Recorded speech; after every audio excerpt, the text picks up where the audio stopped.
Welcome back, and I am Mr. Crawlings on another build series. I know you thought I was probably done with the 40-gallon vivarium build, but I am not. I have acquired some really great things. Well, I'm just going to go ahead and tell you right now. I actually acquired some ghost mantids. Um, they're from Africa. And here you can kind of see this is my little baby Groot. This is Groot. And I wanted to create some really nice enclosures for him. Now, this type of deli style container would be sufficient for uh, quite a bit of time for baby Groot here. But I kind of, you know me, I want to go big or go home, right? So what I decided to do was pick up a few of these, and I picked up three, by the way. I picked up three of these, or a couple of them, Mainstay containers. They're the 1 gallon variety. And what I haven't seen online a lot is a lot of arboreal tarantula keepers and a lot of people will actually go to this Mainstay 1 gallon and convert it into our arboreal setup, but no one's really shown you guys how to do it, and that's what I hope to do today. Um, in this particular setup, what we're going to do, what's nice about this is there's really nice, clean, clear sides. You'll be able to add some substrate for humidity. You'll be able to add some branches or bark for some climbing availability and webbing availability if you're talking about arboreal tarantulas. And basically, all I'm going to do today is I drilled out the top of this. This is normally, enclosed when you purchase them at the store, and they're about $3-4 at your local Costco or Sam's Club or Walmart. So it's a really affordable and a great option to use for some of your invertebrate species that enjoy the climbing abilities. Um, so what I did to create this hole was, and I'm just gonna go ahead and set this to the side, was I just simply took my drill, and we've already done it, so it's not hooked up, obviously. But you get a hole saw, and depending upon the diameter of your ventilation, and this one in particular is, I believe, 2.5 inch, a hole saw, and it can cost you around $30. But it typically comes with a drill bit centered, and you'll be able to line up those holes and get a nice center cut with your hole saw. And then you go ahead and take your lid and you'll clean up the edges with either your fingers, any of the burrs or anything that might be left over, or even a pair of pliers, and you'll be able to pick those off and then go ahead and use a fine grade sandpaper and just really smooth that up. You want to rough up the bottom of this lid, not the top so much. The top you want to try to leave as clean as possible because you want a nice presentation for your animal, and for any friends and family that may come over that you want to show or display that animal in. But you do want to rough up the bottom a little bit because that's kind of go into this next part that I'm going to show you right now. And I'm just going to show you how to convert these Mainstay containers into a really nice terrestrial display for some of your smaller invertebrate species. So here we go. All right, so I'm going to go ahead and do the best I possibly can. Don't mind the foam here. We don't need that. But what you're going to do is you're going to pick up some of this material here. It is basically just some plastic mesh that you would find in your hobby store for crocheting and things of that nature. And it's just a really fine material.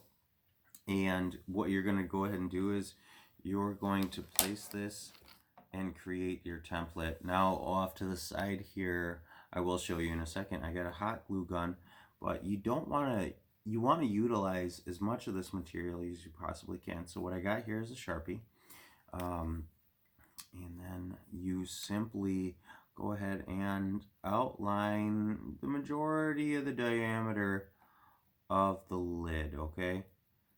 So this can be really rough. It doesn't have to be very specific. You just don't want it to cross over into your the threaded fitting of the cap. Okay, so that's just a really rough outline. Let's go ahead and get some scissors, and we're gonna go ahead and cut this out next. Okay. All right, now I got the scissors and we've got our outline cut, so we're just going to want to try to stay in those parameters. I'm going to go ahead, because I've done this 100 times before, and just note that I'm going to go ahead and stay on the inside edge here, and then just kind of trim this corner off, and then trim around this, okay?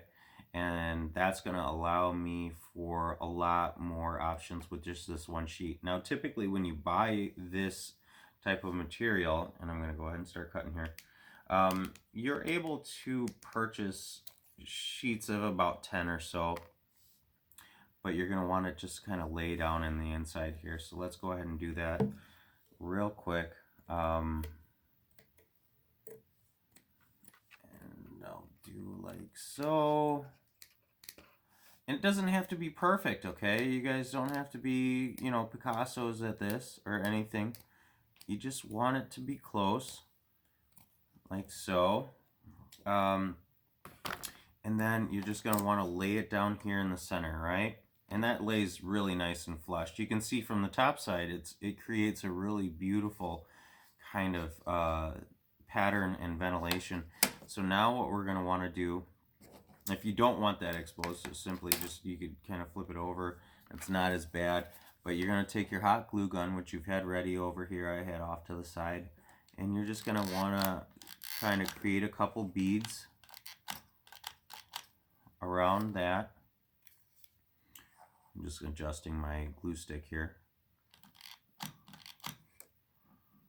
And with those roughed up edges,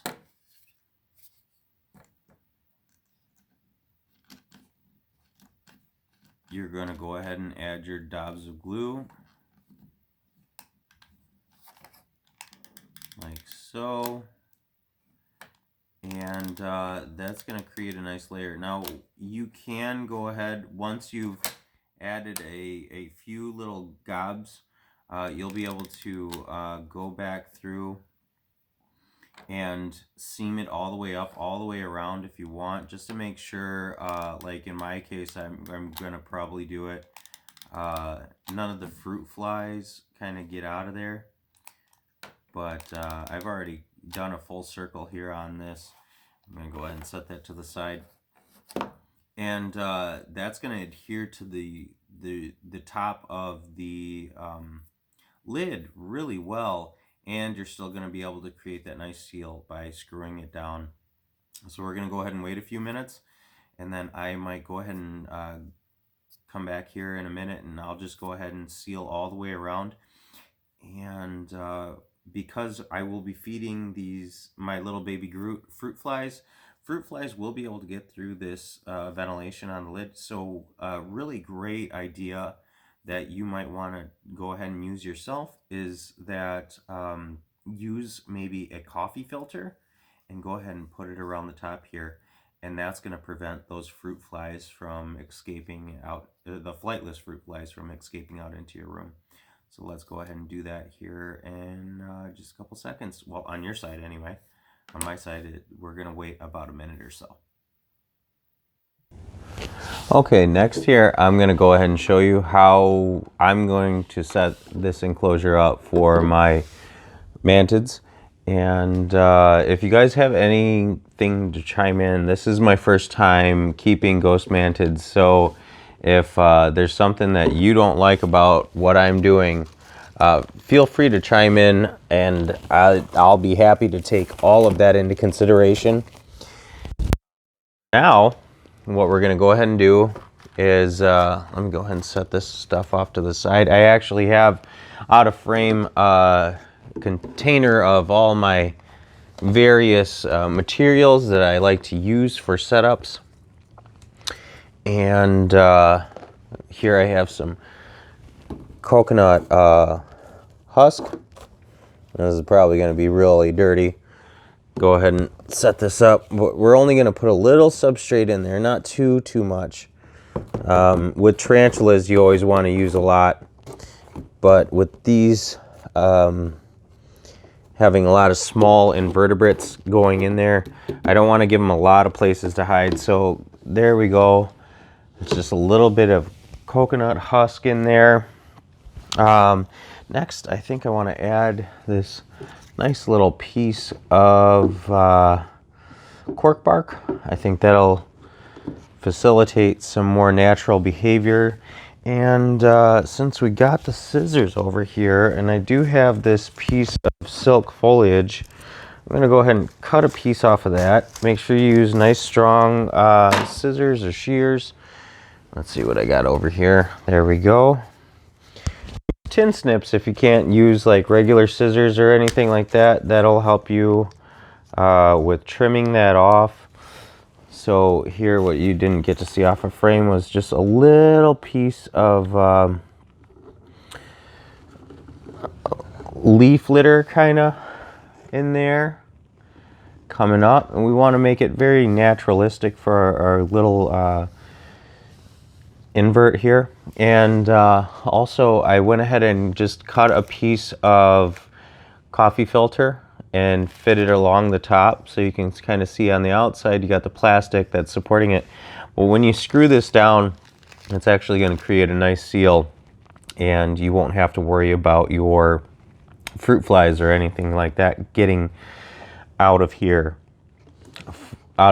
anyway for your mantis. So let's go ahead and pause the video one more time, and I'm going to try to get my little baby Groot in his new enclosure, his or her new enclosure. I'm not sure how to sex them yet. I know there is sexual dimorphism in the species, but this is all a learning process for me. So I'm really excited to share this with you because this is something that I'm not familiar with. But we'll go ahead here.